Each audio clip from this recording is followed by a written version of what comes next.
నమస్తే, welcome to our channel. నేను సిరి. ఎన్నికలు ముగిసిన తర్వాత కూడా వైఎస్ షర్మిల గారు అయితే ఇంకా టార్గెట్ జగన్ అన్నే అంటున్నారు అని అనిపిస్తుంది. ఎందుకంటే గతం అంటే మనం చూస్తున్నట్టయితే ఎన్నికల ముందు ప్రచారంలో జగన్ని టార్గెట్ చేస్తూ, సొంత అన్నయ్యని టార్గెట్ చేస్తూ తను ఎలాంటివి అంటే తను చేసిన జగన్మోహన్ రెడ్డి గారు చేసినవన్నీ కూడా తను బయటపెట్టడం, తన గురించి మాట్లాడడం, బాబాయ్ హత్య గురించి అయితే మరీ మాట్లాడడం. సో ఇవన్నీ కూడా చూస్తున్నట్టయితే ఈసారి జగన్మోహన్ రెడ్డి గారి ఓటమికి తన వంతు కూడా ఉంది అని నమ్ముతున్నారు జనాలు. అలాగే జగన్మోహన్ రెడ్డి గారు నమ్ముతున్నారు. ఇంకా కూడా ఇప్పటికీ కూడా జగన్మోహన్ రెడ్డి గారే టార్గెట్గా షర్మిల గారు వెళ్తున్నారు. మరి ఏంటి, ఎందుకు, దేనికోసం షర్మిల గారు ఇంతగానం తాపత్రయపడుతున్నారు అనేది మనకి వివరించడానికి మనతో పాటు ఉన్నారు ప్రముఖ సీనియర్ జర్నలిస్ట్ డాక్టర్ దుర్గవడ్లమణి గారు. నమస్కారం. నమస్తే అండి. మనం ఇప్పుడు షర్మిల గారి వైఖరి చూస్తుంటే ఎన్నికలు అయిపోయాక అన్నయ్య ఓడిపోయాక కూడా ఇంకా టార్గెట్ జగన్ అన్న అన్నట్టే అనిపిస్తుంది. మరి ఎందుకు అంటారు, ఇంకా ఏం కోరుకుంటున్నారు షర్మిల గారు జగన్ గారి దగ్గర నుంచి? అసలు వదల బొమ్మాళి వదల అన్నట్టుగా వదల జగనన్న వదల అంటున్నాడు కదా. ఆవిడ రోజు నిత్యం అన్నగారి మీదే తన బాణం ఎక్కువ పెడుతోంది. ఒకప్పుడు జగనన్న వదిలిన బాణం ఆవిడ ఈ రోజు జగనన్న మీదకే ఆవిడ ఎక్కువ పెడుతుంది. దీనికి రీజన్ ఏంటంటేనండి, ఇప్పుడు జగన్ చేసిన పనులు కూడా అలాగే ఉన్నాయి కదా. శాసనసభకి వెళ్ళటం లేదు, ఆయన ఢిల్లీ వెళ్ళి అక్కడ ధర్నా చేశారు. వీటన్నింటి మీద కూడా షర్మిల స్పందించారు. నువ్వు అసలు శాసనసభకి వెళ్ళినప్పుడు ఎందుకు నువ్వు రిజైన్ చేసేసాయి అని అడిగింది ఆవిడ. నీ శాసనసభ సభ్యత్వానికి రిజైన్ చేసేసాయి, నువ్వు పనికిరావు అని. మొన్న చూస్తే జగన్ని తీసుకెళ్లి మ్యూజియంలో పెట్టండి అంటున్నారు. అంటే ఆవిడ అంటే షర్మిలని మనం తక్కువ అంచనా వేయకూడదండి. షర్మిల రాజకీయాలలో ఉంది కాబట్టి ఇప్పుడు ఆవిడ ముఖ్యమంత్రి కావాలనుకుంటోంది. అనుకుంటే తప్పే ఉంది. అంటే రాజశేఖర రెడ్డి గారి వారసులుగా ఇద్దరు వచ్చారు రాజకీయాల్లోకి. ఇప్పుడు జగన్మోహన్ రెడ్డి గారు ముఖ్యమంత్రి అయినప్పుడు షర్మిల గారు ముఖ్యమంత్రి అవ్వకూడదని మన రూల్ ఉందా? అదే నేను అంటున్నా. ఏమైతుంది, ఆవిడ అనుకుంటారు, తప్పే ఉంది. ఆస్పిరేషన్స్ ఉంటాయి కదా ఎవరికైనా. కానీ జగన్మోహన్ రెడ్డి గారు ఒక మాట అయితే అనడం జరిగింది. మనం గతంలో చూసుకున్నట్టయితే కుటుంబంలో నుంచి ఒక్కరు మాత్రమే రాజకీయాల్లోకి రావాలి, ఒక్కరు మాత్రమే ఉండాలి అని చెప్పేసి అనడం జరిగింది. సో అంటే షర్మిల గారిని రావద్దని అన్నట్ట మరి అప్పుడు? అంటే ఈయనకి పురుష అహంకారం, అది పురుష అహంకారమే కదా. నువ్వెవడు చెప్పటానికి? అసలు నువ్వు షర్మిలని రావద్దనడానికి, లేకపోతే కుటుంబంలో ఒకళ్ళే ఉండాలి అని చెప్పడానికి నువ్వెవడు? అసలు నీకేం హక్కు ఉంది? మీ నాన్నగారు ఏమన్నా రాసిచ్చారా నీకు?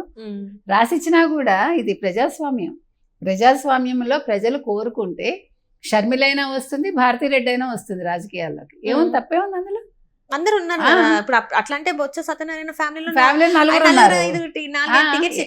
అది తప్పు కాదండి. ప్రజలు కోరుకుంటే ఎవరైనా రావచ్చు. నెంబర్ 1. నెంబర్ 2, జగను నేనేదో మొగాడిని అనుకుంటున్నాడా, లేదా నేను పురుషాధిక్యత చూపించుకుంటున్నాడా, పురుష అహంకారం అనేది మనకు తెలియదు. బట్ ఆయన నిర్ణయాధికారాలకి తీసుకునే హక్కు ఆయనకి లేదు షర్మిల విషయంలో. షర్మిల చిన్నపిల్ల కాదు, ఆవిడకి తెలుసు ఆవిడ ఏం చేయాలో.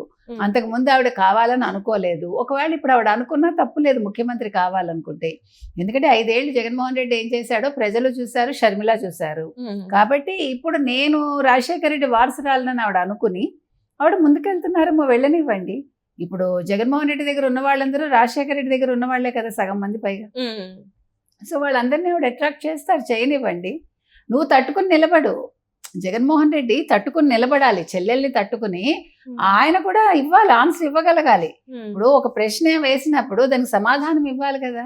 నువ్వు రిపోర్టర్లకి సమాధానం ఇవ్వక, సొంత చెల్లెలకి సమాధానం ఇవ్వక, ప్రజలకి సమాధానం ఇవ్వక ఇంకా నువ్వెందుకు రాజకీయాల్లోకి? అవసరం లేదు కదా మనకి. రాజకీయాల్లో ఉన్నప్పుడు ఎవరైనా సరే దేన్నైనా తట్టుకోవాలండి. అది ఇంటి నుంచి సెగొచ్చినా సరే, బయట నుంచి సెగొచ్చినా సరే రాజకీయ సెగ తట్టుకోగలగాలి. లేనప్పుడు వాళ్ళు పనికిరారు.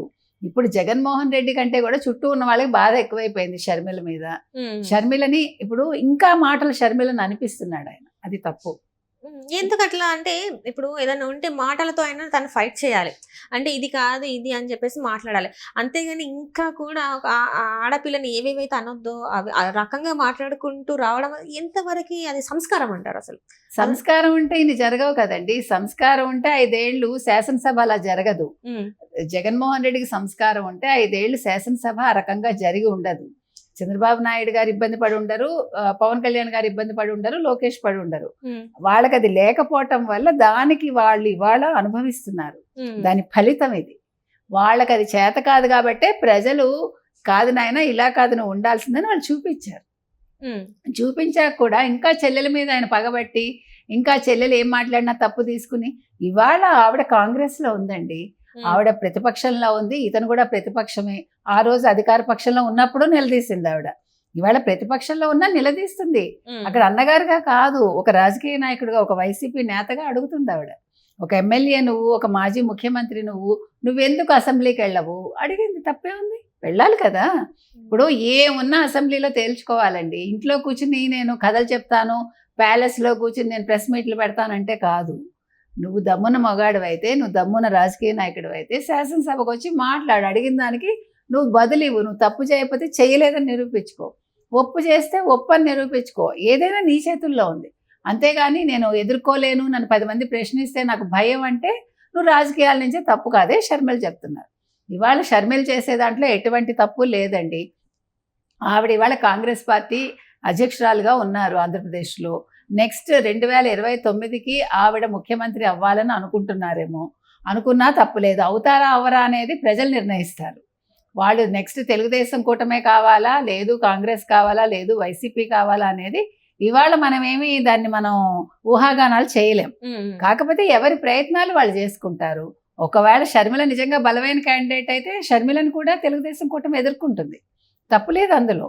కాబట్టి ఎంతమంది వచ్చినా కూడా ఎవరికి ఉండే స్థాయి, లేకపోతే ఎవరికి ఉండే గ్లామరు కావచ్చు, లేకపోతే ప్రజల్లో వాళ్ళకు ఉండే పరపతి కావచ్చు, అదేం తగ్గదు. కాబట్టి జగన్మోహన్ రెడ్డి ఇప్పుడు చేయాల్సిన పని ఏంటంటే చెల్లెల మీద పడి ఏడవడం కాకుండా, నిన్న ప్రజా దర్బార్ లాగా నిర్వహించాడు వచ్చి, ఎక్కడి నుంచి అలంకార నుంచి వచ్చి, మళ్ళీ రాత్రి వెళ్ళిపోయినట్టున్నాడు, మనకు తెలీదు. ఇది ఎందుకు, అది ఎవరి కోసం? అది కాదు కదా చేయాల్సింది. నువ్వు పులివెందుల్లో ఉండవయ్యా. అసెంబ్లీ సమావేశాలు ఉన్నప్పుడు నువ్వు తాడేపల్లికి రా. మిగతా రోజుల్లో పులివెందుల్లో కూర్చుని నువ్వు రాజకీయాలు చెయ్యి, నియోజకవర్గాన్ని అభివృద్ధి చెయ్యి, నియోజకవర్గ ప్రజలను పట్టించుకో. అంతే కదా. నువ్వు పులివెందులకి నువ్వు ఎమ్మెల్యేవి, నువ్వు తాడేపల్లిలో నీకేం పని? నువ్వు నిన్నటి వరకు చంద్రబాబు నాయుడు గారిని, పవన్ కళ్యాణ్ గారిని, లేకపోతే లోకేష్ గారిని తిట్టి వాళ్ళు హైదరాబాద్లో ఉంటారు లేకపోతే మరెక్కడో ఉంటారని తిట్టావు కదా. నువ్వు ఇవాళ ఎక్కడ ఉంటున్నావు? నువ్వు నీకు ఎంతంత డబ్బు వృధా చేస్తున్నారండి వీళ్ళు. ఇదంతా ఎవరి ధనం అండి? నీకు డబ్బులు ఉంటే ఉండొచ్చు, ఎలా సంపాదించావు నువ్వు? ఇప్పుడు ఇదంతా కూడా ప్రజాధనం వృధా చేయటమే కదా. నువ్వు ఒక చోట ఉండు, కుదురుగా ఉండి నువ్వు రాజకీయం చెయ్యి, నీకు దమ్ముంటే. నాకు అన్ని సుఖాలు ఉండాలి, నేను ఎక్కడా కష్టపడకూడదు, నాకు ప్రజలు నా దగ్గరికి రాకూడదు అనుకుంటే నువ్వు ప్యాలెస్లో కూర్చో. మొత్తం రాజకీయ సన్యాసం పుచ్చుకుని నువ్వు నీ ప్యాలెస్లో కూర్చో, నో ప్రాబ్లం. అంతవరకు నిన్ను అందరూ ప్రశ్నిస్తారు, అడుగుతారు. చెల్లెలైనా అడుగుతుంది, ఇప్పుడు అధికార పక్షంలో ఉన్న వాళ్ళు నిలదీస్తారు. నువ్వు చేసిన అవినీతి భాగోతాలన్నీ బయటకు వస్తాయి. నువ్వు ఆన్సర్ ఇచ్చుకోవాలి. రేపు పొద్దున నువ్వు కోర్టుకు వెళ్ళాలి. నువ్వు ఇంకా అప్పుడేముంది, అప్పుడేం చేసి తప్పించుకుంటావు నువ్వు? కాబట్టి ఇవాళ షర్మిల అడిగిందని వీళ్ళేం ఫీల్ అవ్వక్కర్లేదండి. షర్మిల కరెక్ట్గానే వెళ్తున్నారు. ఆవిడ ఎవరికి వాళ్ళు కరెక్ట్గానే ఉన్నారు. అధికార పక్షము కరెక్ట్గానే వెళ్తోంది, తొందరపాటు లేకుండా వాళ్ళు నిర్ణయాలు తీసుకుంటున్నారు. ఎక్కడెక్కడ అవినీతి జరిగిందో బయటకు తీస్తున్నారు. సందర్భాన్ని బట్టి వాళ్ళు ఎలా తేల్చుకోవాలో అలా తేల్చుకుంటారు. ఎవరు కూడా అంటే కక్షలు కార్పణ్యాలకైతే వెళ్ళటం లేదు. ఈవెన్ షర్మిల కూడా మాటల యుద్ధం చేస్తోంది తప్ప ఆవిడేమీ వేరే ఏం చేయట్లేదు కదా. ఇదేమి ఆవిడ లోపల కూర్చుని ఏమీ చేయట్లేదు. ఆవిడ బహిరంగంగా ఆవిడ చేస్తున్నారు. నువ్వు బహిరంగంగా జవాబు చెప్పు, అంతే. అంతవరకే చెప్తాం మనం. కాబట్టి జగన్మోహన్ రెడ్డి ఆ పిరికితనం నుంచి బయటకు వచ్చి ఇప్పటికైనా ఉన్న నలుగురిని కాపాడుకుని తన దగ్గర ఉన్న 11 మందిని తను రాజకీయ ప్రస్థానం మళ్ళా కొత్తగా ప్రారంభిస్తే బాగుంటుంది. Right, thank you so much.